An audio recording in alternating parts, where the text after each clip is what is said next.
Knuckle install video, take one. Yep.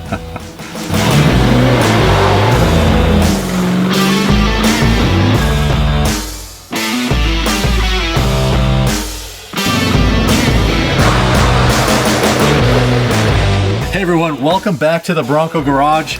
Today we're going to install the James Duff knuckles. Man, I gotta tell you, these are beef.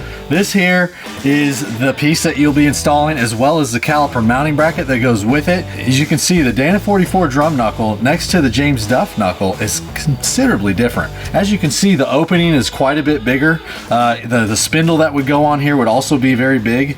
And then also you can see over here just so much more strength and just material in general. This knuckle actually is designed after the redesign in '76 when they installed factory disc brakes on the Early Bronco, where this one here was put on for all the drum style Dana 44s. These knuckles here, you can package a 15-inch wheel around something that can give you more stopping power than anything that you can recreate aftermarket. In fact, you would have to buy a 6-piston caliper from Willwood that would require an 18-inch wheel just to get the same ability to stop as Ford figured out back in the 70s. Take this 76 to 79 knuckle. As you can see, they're very similar in design, but one thing that you need to watch out for on a 76-77 Early Bronco, the knuckle actually kicks towards the wheel, and so it really affects what kind of wheels you can run. I could spend 20 minutes telling you all the benefits and the reasons why you should have this, but honestly,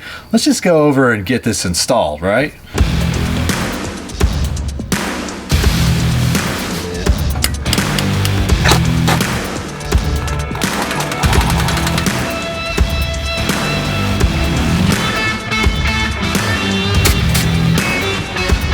Now I've got both the nuts removed.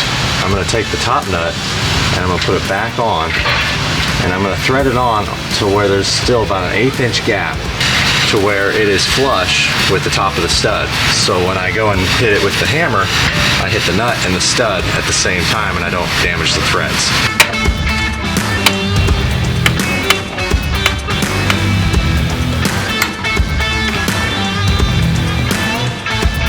Now remember, when you're removing the adjustable spanner nut, you want to make sure that the 4 prongs of this tool feed into just like that and locate before you try to remove it out of the ball joint.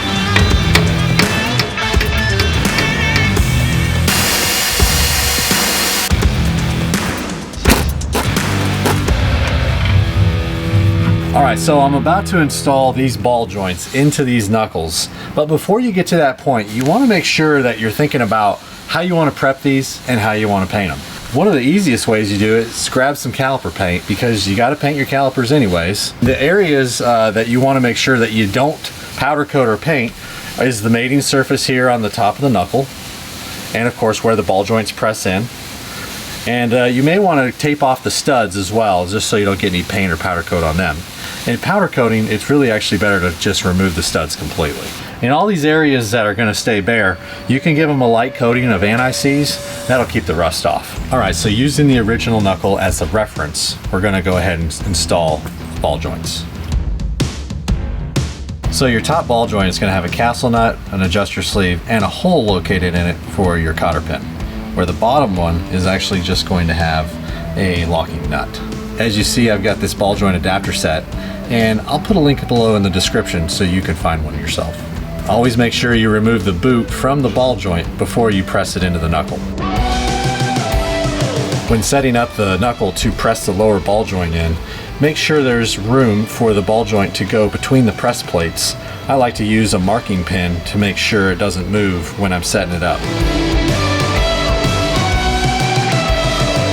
When using the press, make sure you wear safety glasses, and also move your face away from it as you're using it to press the ball joints in. When setting up the knuckle to press in the upper ball joint, make sure you remove the castle nut, the adjuster sleeve, and the boot. Then set the knuckle up using a shim so you can press the ball joint in. Now if it goes in crooked, catch it before it becomes a problem. You'll want to use a brass hammer and hammer the ball joint back out and then try again. I had this shim, but found out it wasn't enough as the ball joint was going in crooked, so I used a larger shim and then it went in straight.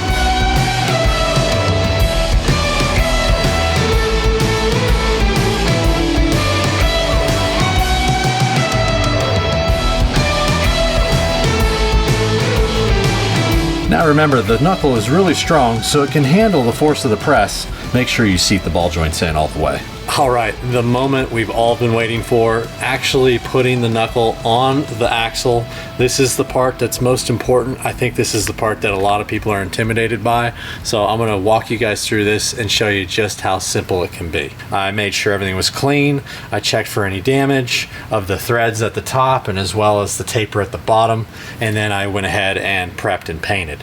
Just remember that you wanna put the knuckle that says 381R on the passenger side. First thing we're going to do is remove the castle nuts and the adjuster off the top ball joint, and then the locking nut off the bottom. And very important that you do not use anti-seize on the tapered stud of the ball joint. Nowhere around those tapered studs or the holes they're going in do you want to see anti-seize. Next, you're going to slide these in, and the way you're going to do that is top and bottom are both going to go through the holes at the same time, just like that. And you're going to start with the lower locking nut first. You want to use some type of impact, and I use an impact ratchet because that locking nut is going to try to make the tapered stud spin if you don't use some kind of air impact tool. The next thing I'm going to do is I'm actually going to push up on the knuckle as I'm doing this. That helps seat the taper of the stud so it doesn't spin.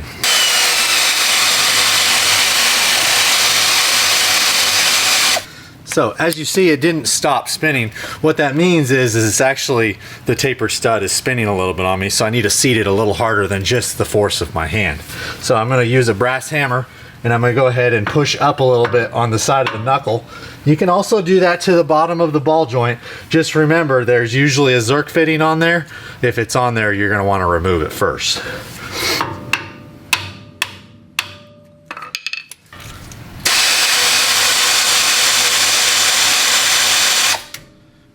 If it's still spinning like that, the only alternative you have now is you actually need to get a jack, either a bottle jack or a floor jack, and you need to put more pressure on the bottom of this so it prevents the tapered stud from spinning.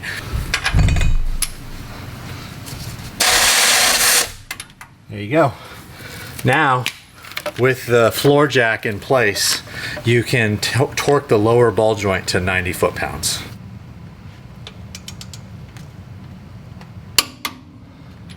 Okay, now the upper ball joint has got a two-step process, and it's really important to get this right. So I'm going to show you a couple tricks to making sure that this goes without a hitch.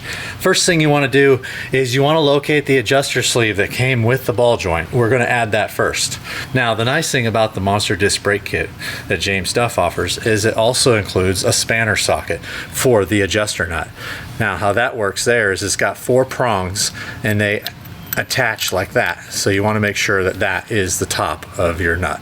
You notice there's a split in the nut, and this actually adjusts the preload on the knuckle. So it's very important to get the preload just right, and that's why it's included in this kit.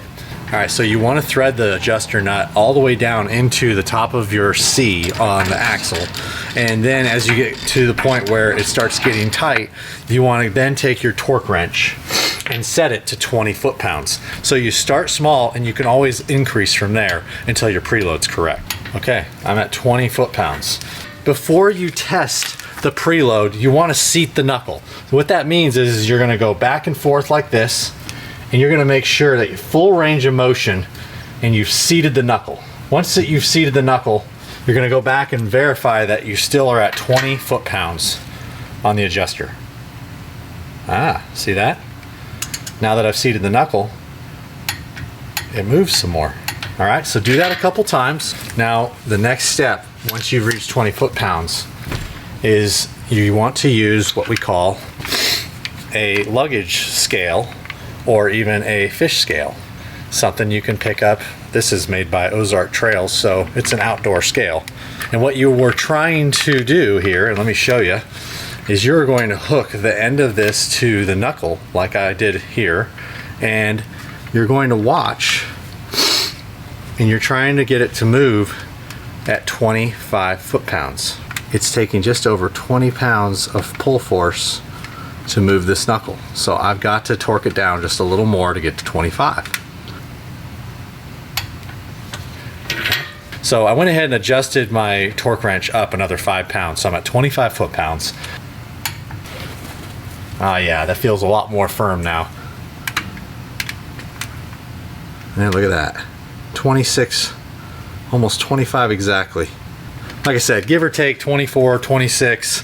You just want to be in that range to get your knuckle preloaded. And if you go too far and it takes 30 or 35 pounds to pull the knuckle, well, then you've got to back the adjuster back off. But before you can do that, you have to unseat it. What you'll do first is you'll thread the castle nut back on the top ball joint and make it flush with the top of the stud. And then you're going to actually smack it with like a brass hammer, just a couple good smacks. What that's doing is unseating the taper of the ball stud from the adjuster. Then you can go back with the socket and you can loosen it up a couple turns and then torque it back down less than what you did before, so you get the pull force on your knuckle adjusted properly. Once you've got that set, it's time to put the castle nut on the top ball joint, and then you're going to torque that down to 100 foot-pounds and then put your cotter pin in.